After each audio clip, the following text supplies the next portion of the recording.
Okay, everybody, and kind of a tightly packed little setup here. Today we are going to be talking about this book. This is number 3 in my 100 book challenge. Very, very short book that I actually just sat down. I was told by one of my little reminders, we've talked about these little reminders, my little behavior modification prompts that I do, to go downstairs, pick up one of the stacks of short books that I have. I don't remember why I made that. I just pulled out all really little teeny weeny books like this and just put them in stacks. And anyway, whatever. Go sit down, start reading one of those. And it turns out this is all of 58 pages, notes inclusive. So I don't know, I had a minute. I sat down and I read the whole thing. This is The Two Cultures by C.P. Snow. And here it is there. I don't remember where I got this. I remember kind of buying it, and I don't know what prompted me to do that. I probably saw a reference to it somewhere online in some other kind of, I don't know, some context. I don't know. I've bought so many books for so long. I really don't always remember exactly where this came to me, and it just doesn't matter. I have it. I picked it from the stack, literally random. And just was like, well, let's see if we can just, let's see what this is all about. Got caught up in it, started making notes. So let's talk about it today. And again, I'm keep interrupting myself.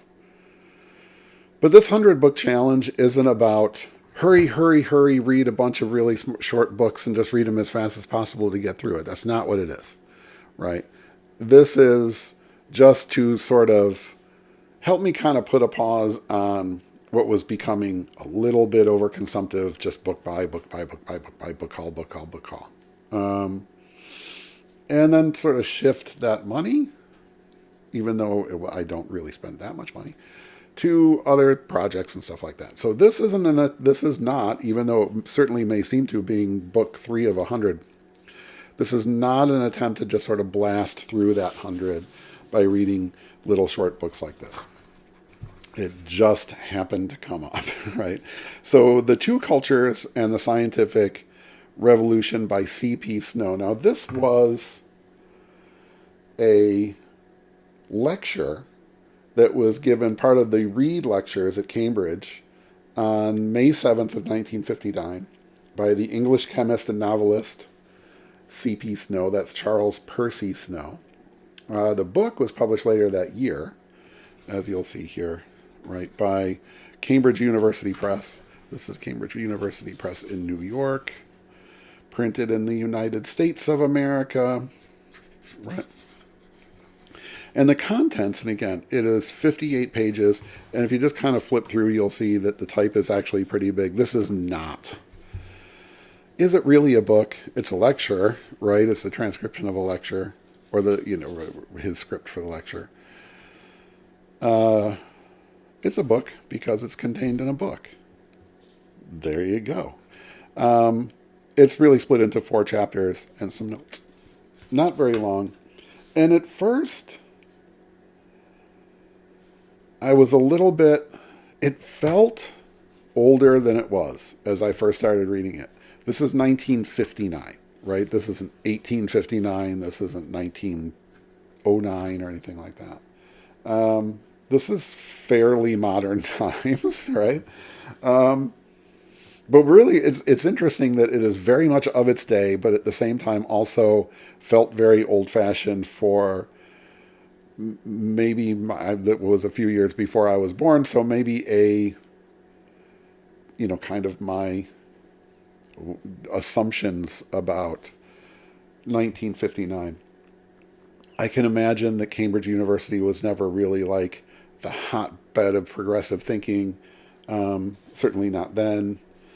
But right away at first I thought, ooh, I don't know about this crusty old crusty, right? Because it feels at first, at least, like Professor Fusty gets angry about stuff. But in this, and we'll kind of look at my little annotations that I made, this is what he means by the two cultures. Scientists and writers, or scientists in general, which would later that definition grows for him into sort of anyone in what we would now call STEM, right?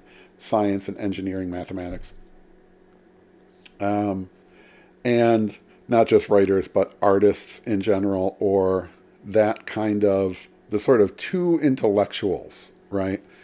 A mathematical or scientific intellectual, or an intellectual in the arts in some way, right? Is it STEM or is it liberal arts? And he makes a fairly convincing case, because I think I found this in my own life, right? That and just sort of your experience in the culture, whatever your culture is. He's English, I'm American. There's a bit of a disconnect, but again, we'll get into that in more detail because he does. And yeah, I mean, I can see that, right? There was always, I think, certainly when I was in school, there was this idea going around, and I adopted it hard, right? That you were either a math kid or an art kid. And the art kids did not understand math, and the math kids did not understand art. There may be something to that, right? So this one I called out here, and I'm going to read from my notes where I can see a little bit better. So if you hear paper rustling, do not be alarmed. He says, literary intellectuals at one pole, at the other scientists, and as the most representative the physical scientists, between the two a gulf of mutual incomprehension, sometimes particularly among the young, hostility and dislike, but most of all lack of understanding. They have a curious, distorted image of each other. Their attitudes are so different that even on the level of emotion, they can't find much common ground. And when I read that, I thought, yeah, I mean, maybe, right? And are we looking at that from the sort of extreme ends of that, where you have that kind of tech bro mindset? I hate using diminutive terms like that in general. Please forgive me on that. But just so you know what I mean, right? That kind of super locked in coder mentality that often comes across as so rigid and just kind of detached from that sort of bigger emotional life. Or, right, on the flip side of that, the kind of freewheeling or hippy dippy kind of artist person who's just kind of, yeah, man, it's all cool, man, and just sort of pretends to not understand money, or like, how the technology that you're using to make art now, right, comes about and so on. So is there this gulf between? I can see that, right? But then I started thinking, well, I don't really have that in the end, right? I was very interested, constantly fascinated by science growing up, certainly by space science, astronomy, stuff like that. And that went hand in hand. And is it a chicken or the egg kind of thing? Because I was born in 1964, so grew up during the space race and the moon race, and when it really looked like this was what the future was going to look like. So that when Stanley Kubrick and Arthur C. Clarke made 2001: A Space Odyssey in, what was that, 1966, 68, they really felt like that was probably what 2001 was going to look like. And they hired NASA people and engineers and rocket scientists, not to put too fine a point on it, to try to get a sense of what is this going to look like? What is that going to look like? Assuming we're at Apollo level funding all the way through up, right? That was the part that fell through for everybody, including me. I should be living on the moon right now. Damn it. But because I was a science fiction fan, I straddled that divide between the writer and the scientist, the, sort of the artist and the technician and so on. And so is that something special about a science fiction fan? Maybe it is. Yeah. Let's see if I'm not going to read through every single note that I made here. Do we need that? To read that? The honest answer was that there is, in fact, a connection which literary persons were culpably slow to see between some kinds of early 20th century art and the most imbecile expressions of antisocial feeling. Okay, so this is where he dives into a certain collection of English authors who he and apparently some group of his friends thought were just gross and vulgar and terrible and were an example of why we can't really hang with these. And that was just like, I wrote, ooh, no, right? And there's some more, right? This one in particular, I wrote that he really seems to not have much of a sense of the publishing business. He was primarily a novelist at this point, more so than a chemist. But, this idea that literature changes slowly or more slowly than science, I don't think that that's true at all. I mean, in my lifetime, literature has changed dramatically. Now, of course, science has undergone this super golden age, which he talks about later on in the book. So I don't know. I mean, I think the book publishing business has changed super dramatically, and the kind of books that are being published right now were not being published in 1959, even if they would have been thought of as decadent and imbecilic or whatever, in the same way that the current administration is going after anything that looks like a book. This was something, speaking of, right?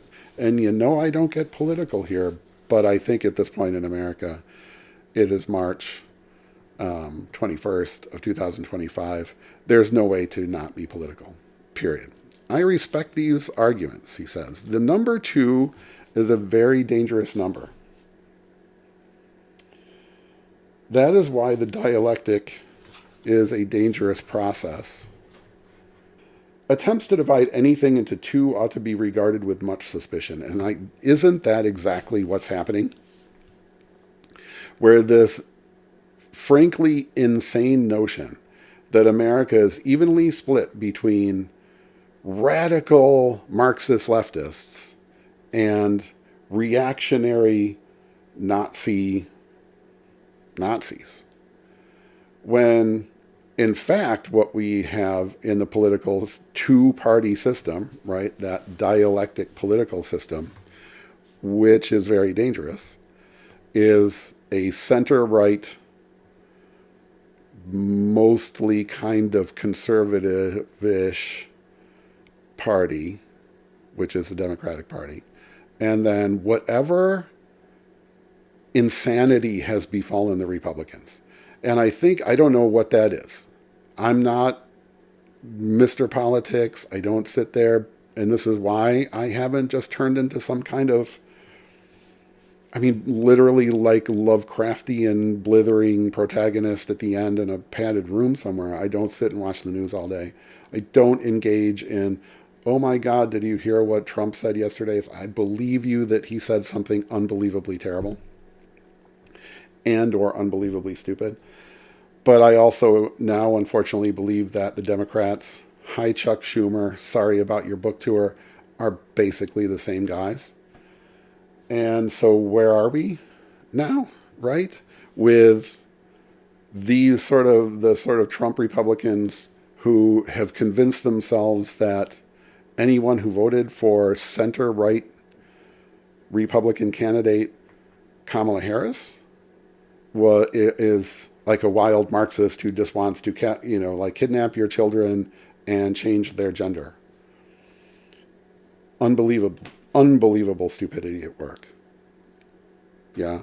And so this is what he's saying, right? I think anytime you say we have this over here, and he's talking about science, and then this over there, he's talking about the arts, in particular literature, but I think that expands later on.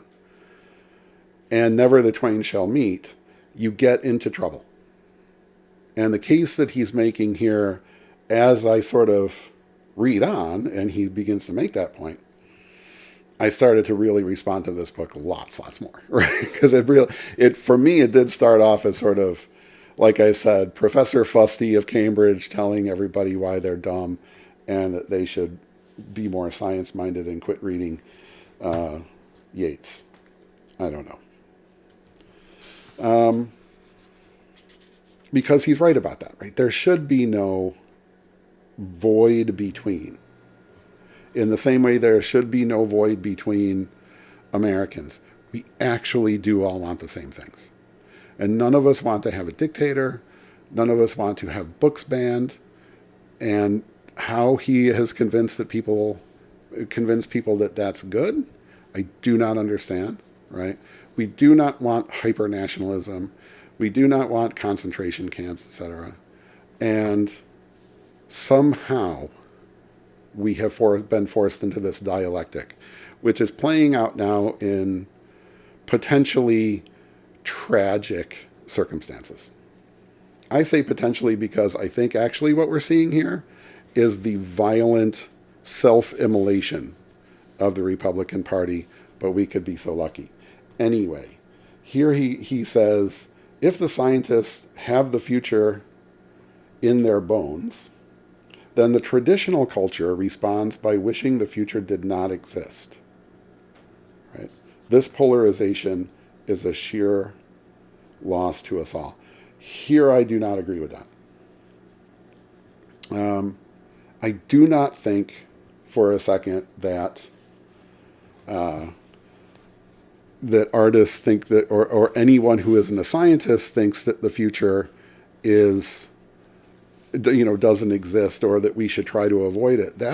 Is the conservative mindset, that says, there's change afoot. Oh, they're figuring the crazy stuff out. Oh no, we gotta pretend that COVID isn't happening. Oh no, they figured out that we destroyed the atmosphere by driving around in cars for 100 years. Oh no, let's just pretend that that's not true, right? That is happening. And it's definitely happening now, today, at least in the United States of America, in 2025, much more so than it was happening in America of 1959. Yeah. But I think he's wrong in that. Yeah. I think that there are scientists, climate scientists, are saying, this is not good, it's not good, and it's not good, and it's not going to all of a sudden get better just all by itself. It's bad. And then they do another study and they're like, it's worse than we thought. And all that does is then take the people who are like, it's a liberal conspiracy to turn us all into gay, transgender communists. Like, what are you talking about? But anyway, that footnote that he had there, when he said that the traditional culture, right, which is to say, I guess, the arts or just people, wishes that the future did not exist. He uses this example. Compare George Orwell's 1984, which is the strongest possible wish that the future should not exist, with J.D. Bernal's World Without War. I'm not familiar with World Without War.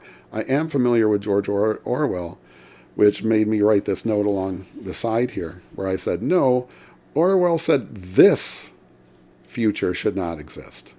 That's a huge difference. And this, again, still early in the book, is really making me suspect of the way this guy is thinking. And I understand you could read Orwell and say, like, oh, God, no, right? I hope. We do seem to have a party in place that is like, yeah, let's do it. Let's go. Right? Prop up this guy, and the guy I'm talking about as Big Brother, and then just put that boot on everybody's faces. There are too many of us out here saying no to that. Let's see what happens. If for some reason you're not seeing this video in 3 years, it went horribly, horribly wrong, and this has been banned. But this Orwell wasn't saying, I hate science, and so therefore I don't want there to be TVs or something like that, right? I don't want there to be a future that everything should stay exactly as it was. Orwell was in fact saying, this is happening right now, and it's going to get this much worse.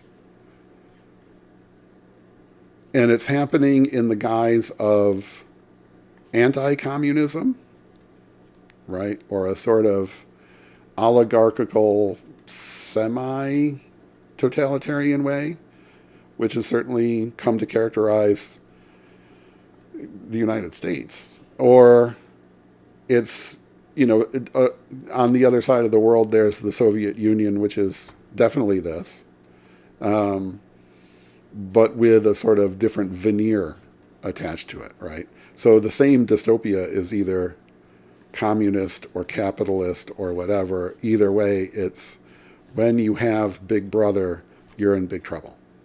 Yeah. And so Orwell wasn't saying don't have a future, which is crazy. He was saying don't have this terrible future that I see coming up, and that unfortunately is kind of sort of happening. So then I think the rest of this section here, which is the two cultures, is a call for less specialization in education, which really surprised me then, because this whole thing then becomes C.P. Snow's suggestion or advice for how to approach public education. And I know that, I guess in England, public school, it means something different than it does here, but you know what I mean. But he's saying, hey, let's not make ourselves or our kids hyper-specialized, right? Let's go for a well-rounded liberal arts and sciences curriculum. And certainly when I was a kid, right, going to school really in the 70s and then, into the 80s, that really felt like that was happening. It was happening in my high school, which was not some sort of unusual. It was a public high school in suburban Chicago. There was nothing particularly special about it. That I was able to take art classes. I had friends who were taking like auto shop, and I had friends who were, taking trigonometry, and I still am not 100% sure what that is. So there were opportunities for the science or math-oriented kids to go move in that direction. And there was art and photography for me, and right. But we all had to take English, right? We were all kind of pushed to take a language. I took German, and to this day, ich spreche keine Deutsch. I probably screwed that up. But someone in Germany is watching this, like, nothing you said there was in any way German. It was a long time ago, Now, I do think a lot has changed regarding science versus art since 1959. Yeah. But some issues he discusses here have only gotten worse, right? Showing not on an intellectual, but a political level that's been far more damaging, right? He's talking about, the culture is this, the education system is that. And what has actually happened is that dialectic has exploded the political system in a way that threatens everything. It threatens the sciences. It threatens technology. Yeah. And it certainly threatens the arts. Like, they're coming for the arts right away, because that feels like an easy one. I don't know if they're just that sure that their supporters are so deeply anti-intellectual that they can say, ew, that's a museum, gross, boring. So when they put this new guy in that they just put in, who basically promises, I'm just going to just do away with that stuff, which is so insane and absurd and entirely illegal, that their supporters are saying, yeah, museums are boring and hard, so don't. I don't know, right? Please tell me that we're not living in a country that is that actually fucking stupid. Intellectuals as natural Luddites, says C.P. Snow. I don't think that we are. Here's what he's missing. He's missing the internet. In 1959, who knew? Nobody knew. He's not dumb because he missed the internet. But this will be kind of a theme going forward into the rest of the book. Let's just keep flipping here. Where am I? Notice that this is a used book that I bought, and someone else had very carefully, looks like with a ruler, underlined certain passages. What did I say here? I said I disagree, and anyway, this predates the digital age, right? Where this reader underline. In fact, those two revolutions, the agricultural and the industrial scientific, are the only qualitative changes in social living that men have ever known. I would argue against that. I would argue that he was probably right in 1959. He didn't have any way of knowing how soon that would be wrong. I really do think that the internet has been a massive disruption in global society, and it has beaten the shit out of the United States of America. For everything good about it, there's 10 god-awful horror show parts. He says, vote for Phil at the end of this for nothing. Phil runs for no public office. I had to just kind of capture this entire long paragraph. And the note I wrote here says, but then what is the only hope now that so few of us work in factories? This is worth reading. Indulge me, because I think we need to think about this. In particular, again, here in the United States of America, in the year of 2025. For of course one truth is straightforward. Industrialization is the only hope of the poor.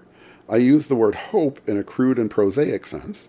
I have not much use for the moral sensibility of anyone who is too refined to use it so.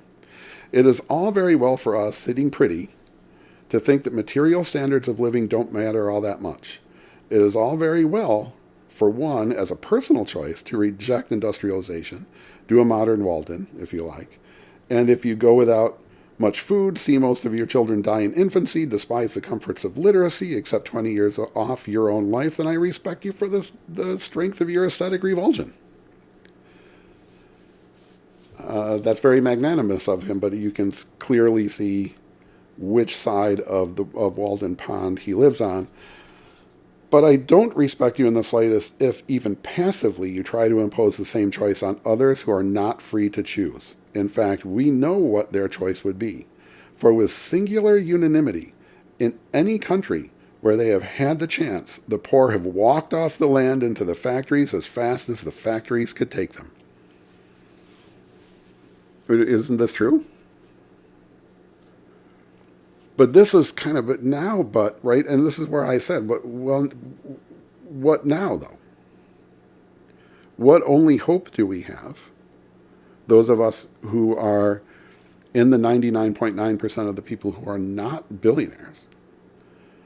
What is our hope now that so few of us work in factories? And these are the gigantic changes that have happened between 1959 and 2025. And this book gets into that kind of stuff. We're going to really see more of that. But right here, this to me was a very stark example of, wow. It's not that this book is dated. This was a guy talking about the world of 1959 in 1959.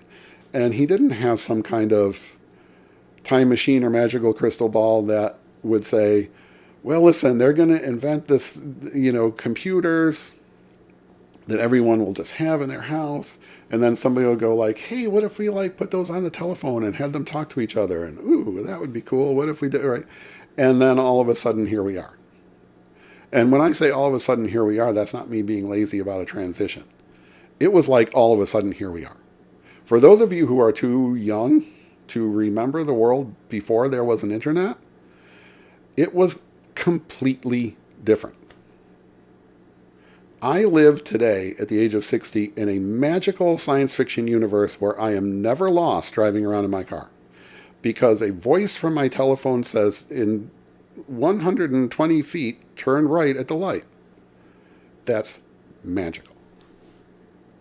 And that was something that C.P. Snow in 1959 just could not foresee. Yeah. So then what is the only hope now?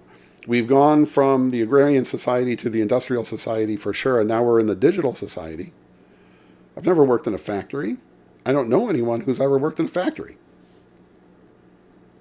That doesn't say that everybody I know is some kind of artiste or whatever, right? A good friend when I lived back in Chicago was a baggage handler for the airline. He made more money at that time, right, when we were all like 20, 21, 22, 23, than all the rest of us put together. Right? So certainly there are working class jobs, trade jobs, right? Down at the end of the cul-de-sac over here, they're building a new road to kind of connect these two streets. There's a lot of banging and crashing going on. And there are guys doing that. And there are certainly factories. Most of those factories have moved to countries that don't, have the same kind of assurances that we have built up for people, that you're going to maybe at least try to make them a living wage and so on, right? But so the industrialization of America has shifted to the information age, the digital age. What is it?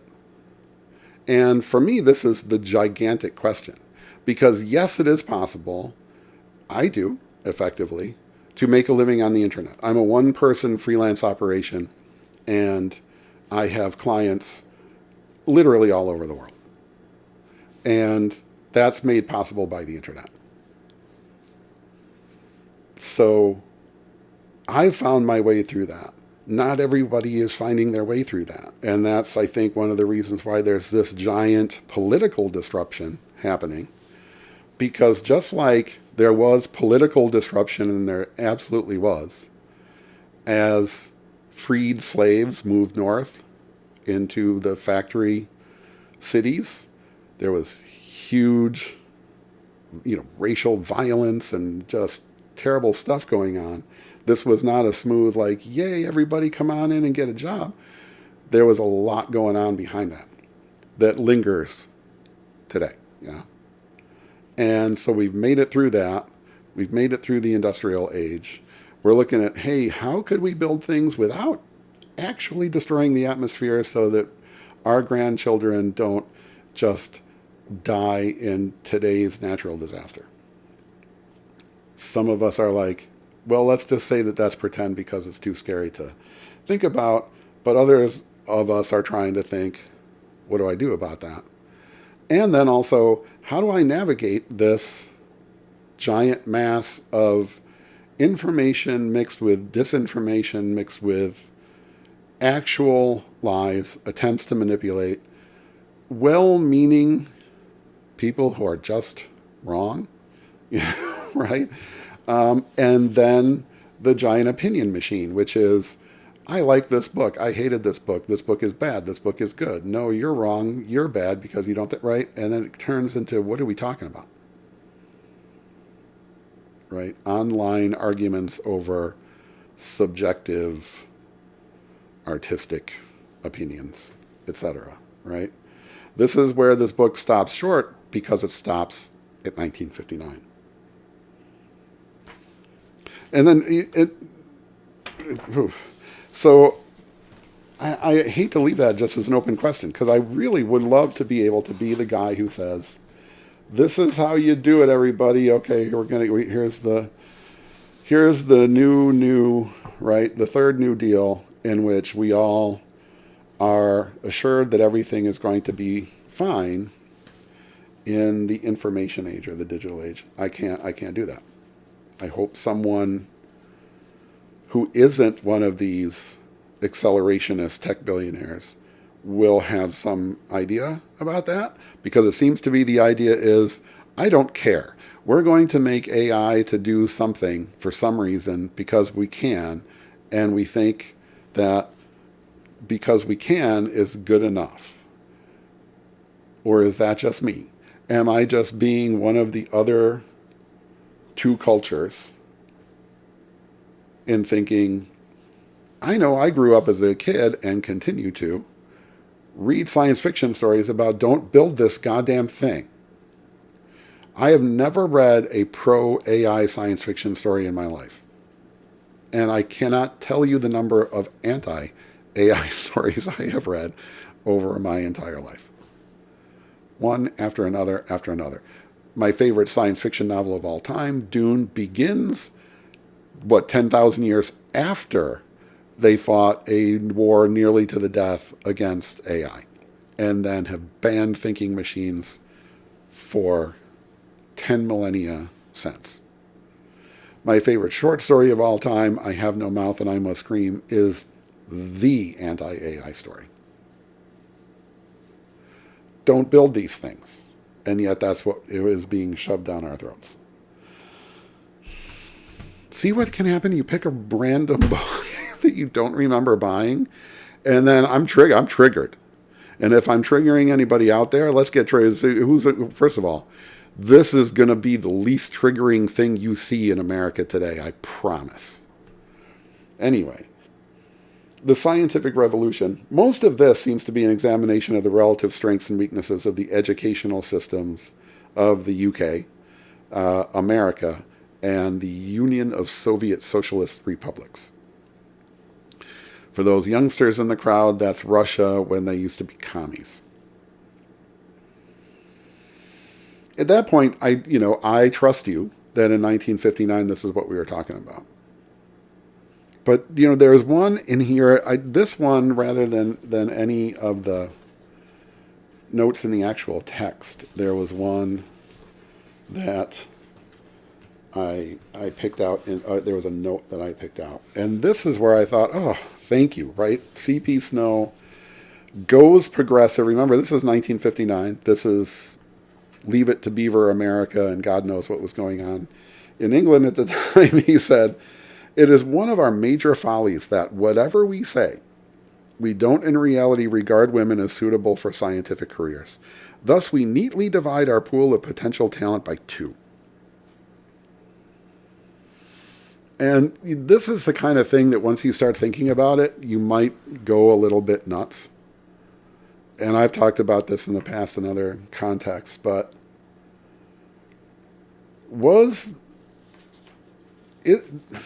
could we have had a cure for cancer? Like literally take this pill and whatever form of cancer you have, it's over?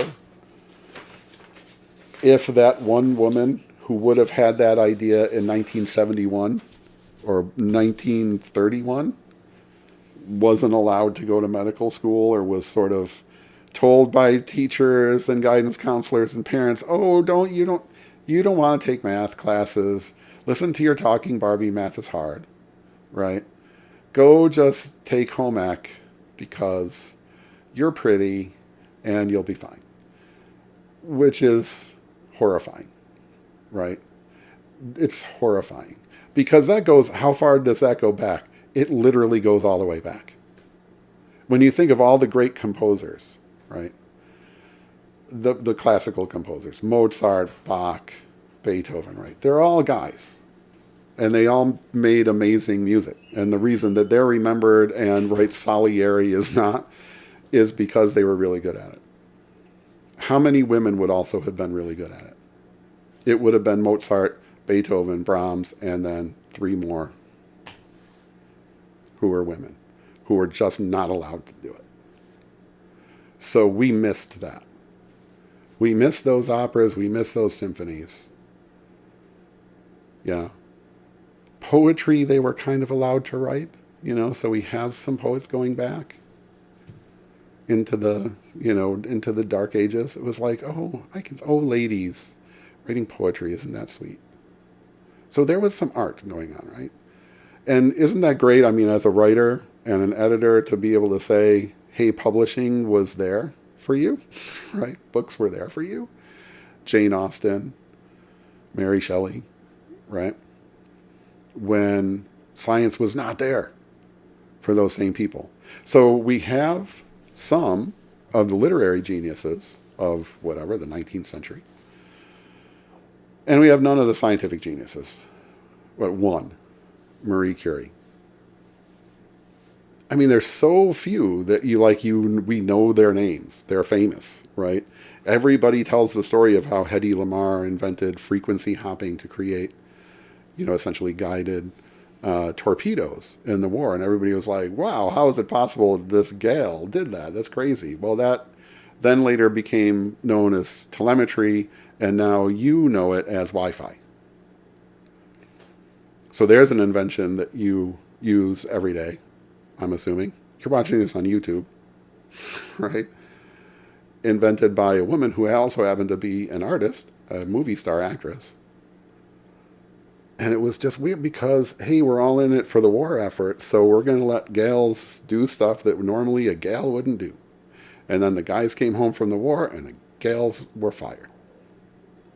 So this, just to touch on that in a footnote, I think is somebody in 1959 starting to think, maybe we just go co-ed and just take everybody at face value. Can you do the math?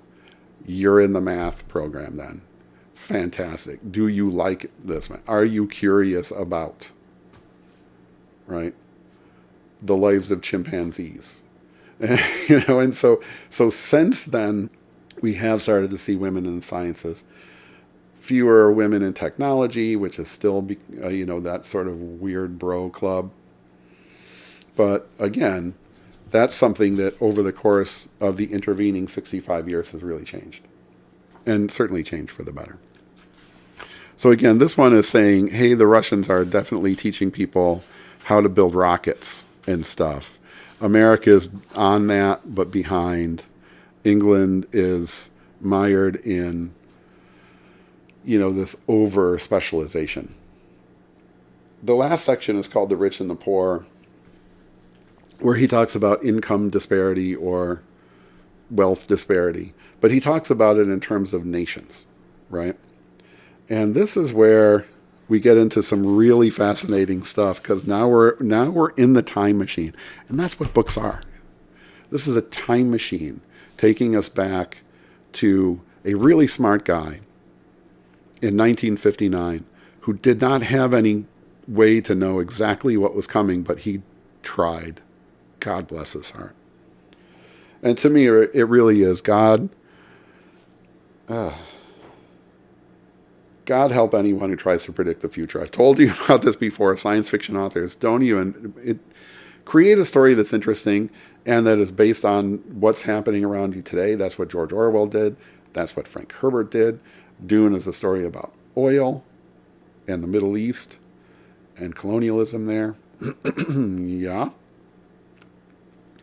Rather than a prediction of the year, of exactly what the world or worlds are going to look like in, 20,000 years from now. Crazy. Orwell didn't really do the math and think, okay, this is going to progress exactly to 1984. Arthur C. Clarke and Stanley Kubrick, super smart guys, tried really hard, got everything wrong.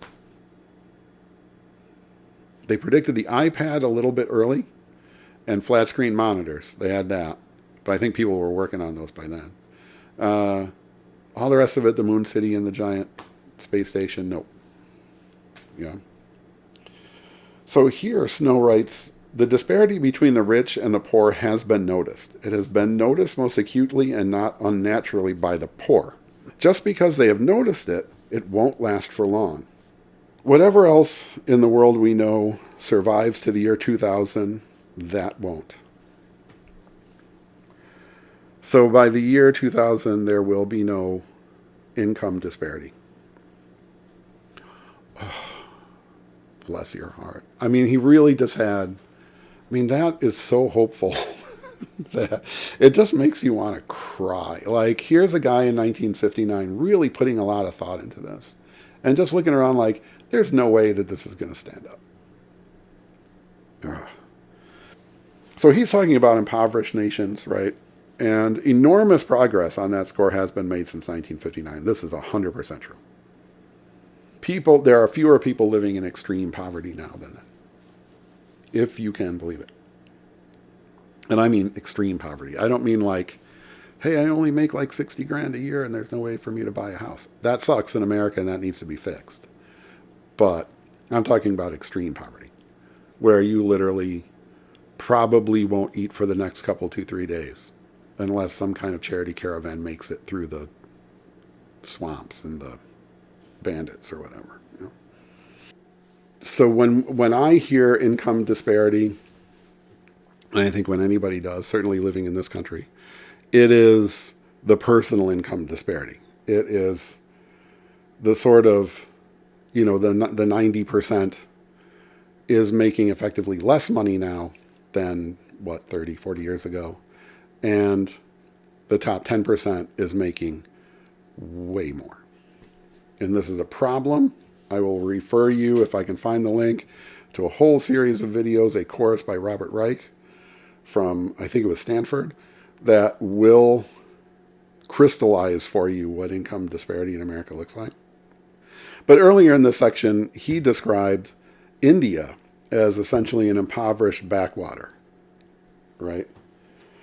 And then there was this that you can kind of see up here.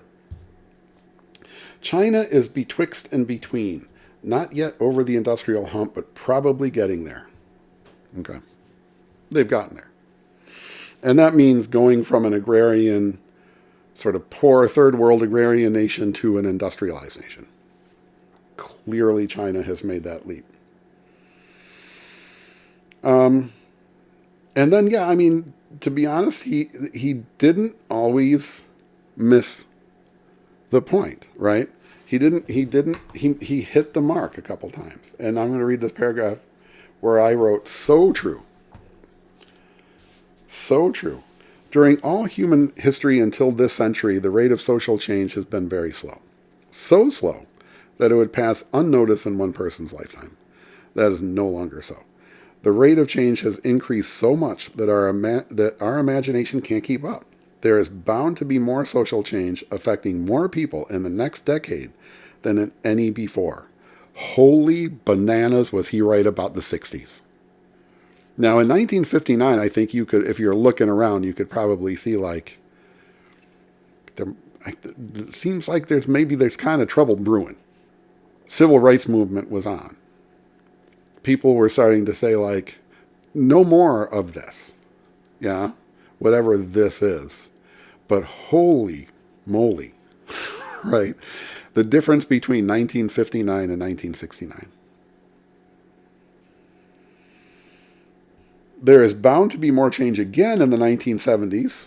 Yes, not necessarily for the better. In the poor countries, people have caught on to this simple concept. Men there are no longer prepared to wait for periods longer than one person's lifetime. This has never been more true than it is right now.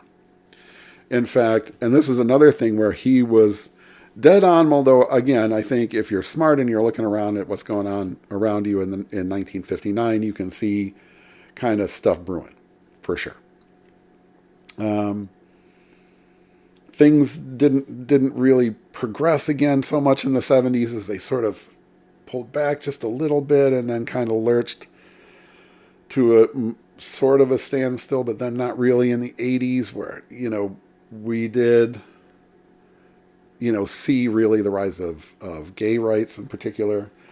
And, the AIDS crisis really made it so stop ignoring me to death, right? And so, indeed, right?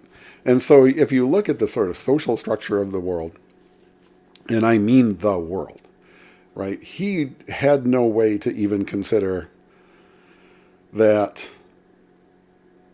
by the end of the 80s, right, the beginning of the 90s, there would be no Soviet Union at all. The communist world would disappear. And the map of Europe would be redrawn.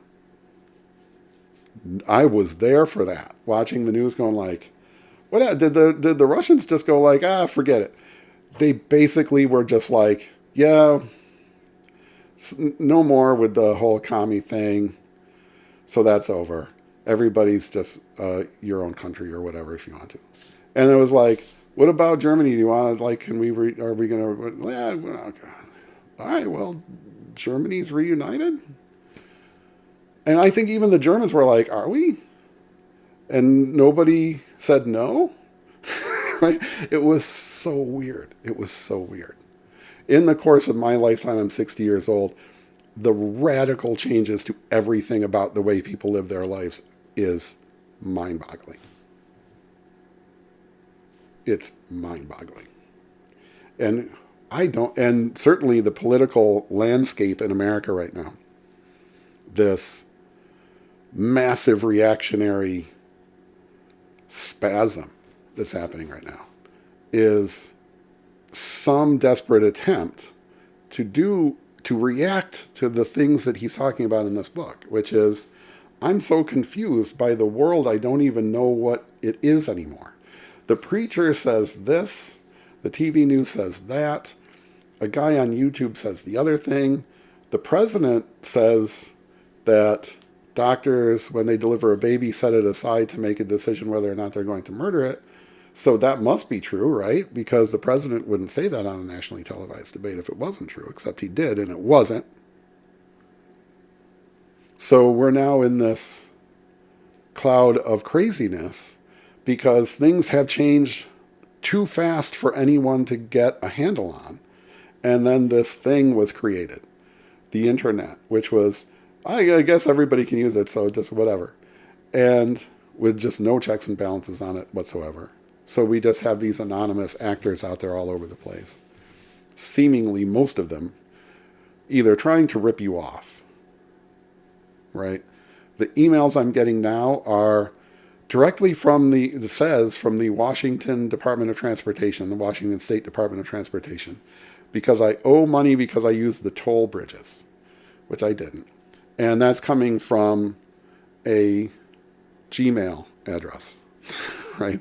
And then I got a text from with the same scam. You have to contact us right now or your whatever, bad thing is going to happen.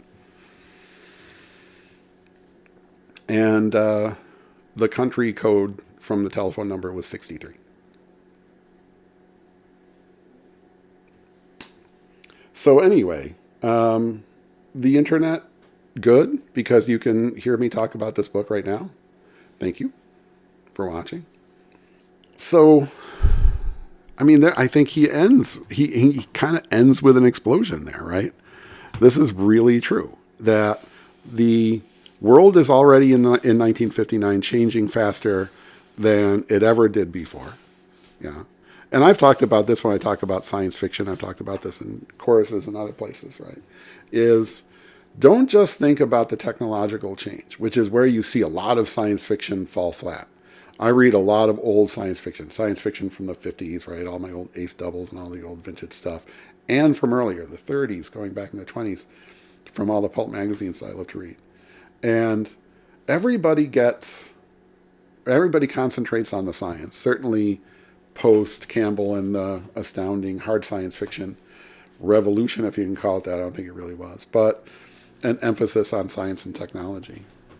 And they struggle to get that right, but they just keep all of today's social norms in place.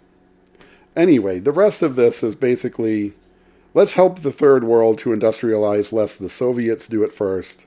And then that conflict did, in fact, play out over the course of the 20th century. I'm going to cut it off here. It's been already too long. There's about to be a huge loud noise. Thank you for watching. This has been book number 3 of 100. That's the least of it. The Two Cultures and the Scientific Revolution by C.P. Snow. I have been Phil. This has been Fantasy Author's Handbook. Thank you for watching. I'll see you soon.